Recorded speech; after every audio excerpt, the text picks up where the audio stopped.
over, have some fun with Crazy Taxi! So I'm going to talk about Crazy Taxi. This game stands out in my mind as one of my favorite games of all time. I love the pick up and play nature of it. And it's really difficult the first few times you play it, but once you get the hang of the gear shifting and the speed and the touchiness of the controls, it really just lets you get into kind of the flow state with that game. The first memory I have of Crazy Taxi was probably at the store. I think they had it on a kiosk at one point, and it just didn't seem to intrigue me, so it doesn't really stand out. The last memory that I have is the most recent. My friend came over and we were playing a little ADD gaming session, I like to call it that, when you just get one of those devices and just kind of bop through and then go back to the home screen, grab another one. And I had asked him to see if he could play that. It's just so hard, but it's hard when you're not familiar with it, because the shifting is, you're going back and forth between reverse and accelerate, or drive the gears, and then you have to accelerate and you can brake. So it takes a little bit of finesse to get, but once you get it, it's not too difficult to get a higher score. I just feel like when I first picked that game up, I was terrible. Like the Dreamcast controller was interesting to me, and the distance that the triggers could go made me feel really like rewarding when I was playing that game. Like I shifted and the triggers going really far down. So I really enjoyed that experience on that. And what is really important to me about this game is that it's graphical style and arcade style of gameplay, where you just pick up and play, and you can have like a 10-15 minute session, and you're always racing against the clock.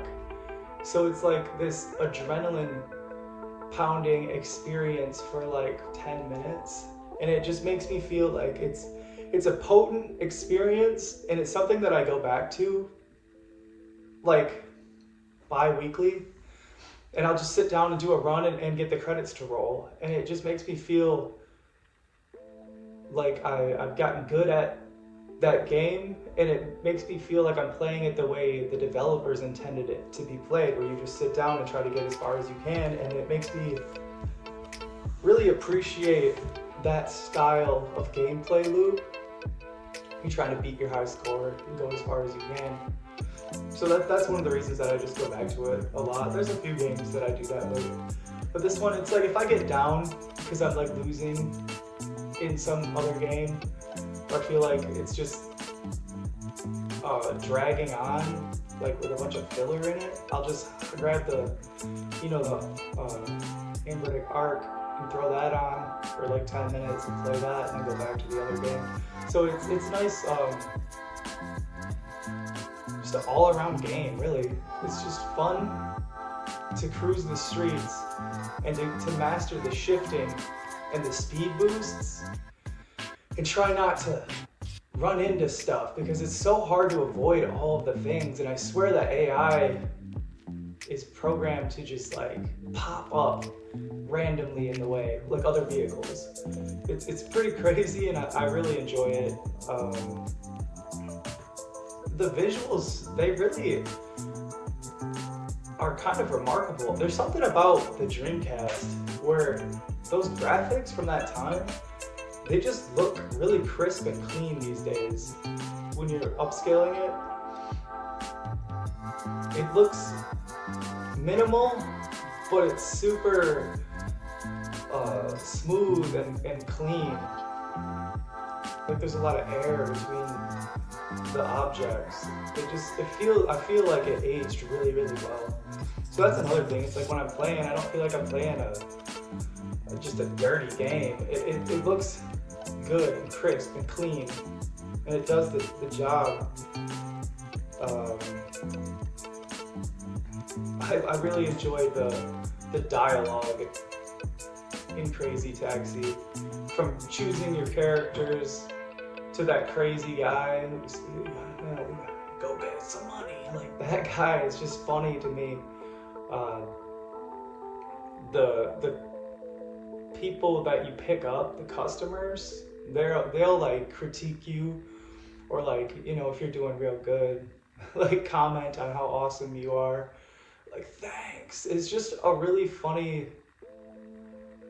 experience just to see like how much they put into it, and it doesn't look like it would be that like deep or anything, and it's really not, but it's just the little things start to stand out the more you play it, the more I play it, and I just enjoy it. I think it's just exploding with character. And then the other thing, the two different maps, I usually only stick with the arcade map. The city you get familiar with after a while and some of the stops, and it's nice to kind of pick up on that and then not have to use that little map thing so much, because that thing's kind of twisted sometimes.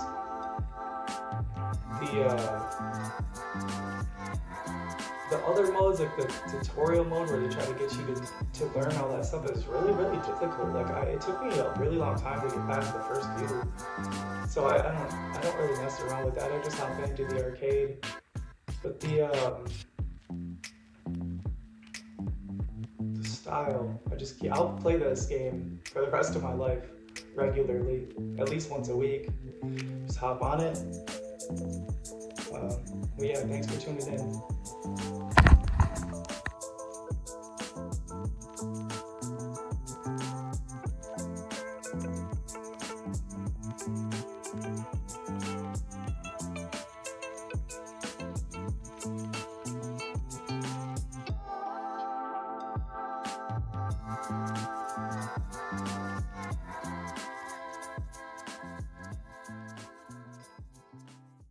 Gus! Okay, let's have some fun. Hey, it's time to make some crazy money. Are you ready? Here we go! Taxi? Get in. Thanks! Go ahead and pick a Axel. All right, let's get it on. Hey, it's time to make some crazy money. Are you ready? Here we go! Gina! Okay, let's play it cool. Hey, it's time to make some crazy money. Are you ready? Here we go! Taxi? Yoo-hoo!